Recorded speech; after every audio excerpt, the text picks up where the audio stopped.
Jambo la mwisho ambalo mimi ningependa kuliongezea katika yale ambayo ustadhi amezungumza ni kuhusiana kwamba hizi turuku sufia na ahlul bid'ah ambao tuko nao katika hizi nchi zetu za Afrika Mashariki, wao wanajiita kwamba ni ahlus sunna wal jamaa. Hao si ahlus sunna wal jamaa, kwa sababu madhhab ya ahli sunna wal jamaa si madhhab ya kifiqh. Madhhab ya ahli sunna wal jamaa ni madhhab ya kiitikadi. Katika hizi ilmu al-adyan wal firaq kuna madhhab za kifiqh na kuna madhhab za kiitikadi. Ahli sunna si madhhab ya kifiqh. Hakuna mahala popote utasoma utakuta wameandika kwamba ahli sunna ni madhhab ya kiitikadi.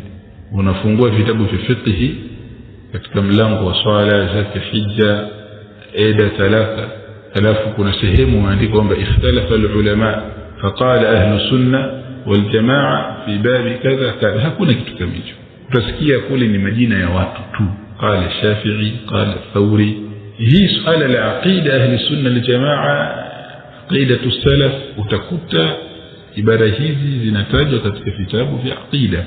Sababu madhhab ya ahli sunna ni madhhabun aqdiyun, kwamba ili mtu uitwe wewe ni katika ahli sunna, kinachochunguza ni itikadi yako, si fiqh yako wewe.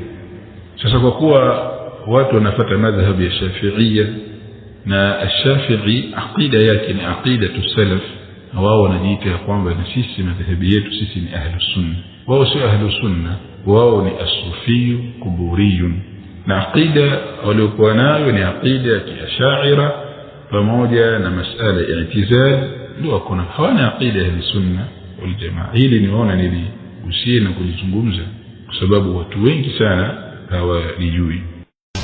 شبكة الخير الدعوية، الخير أونلاين ميديا.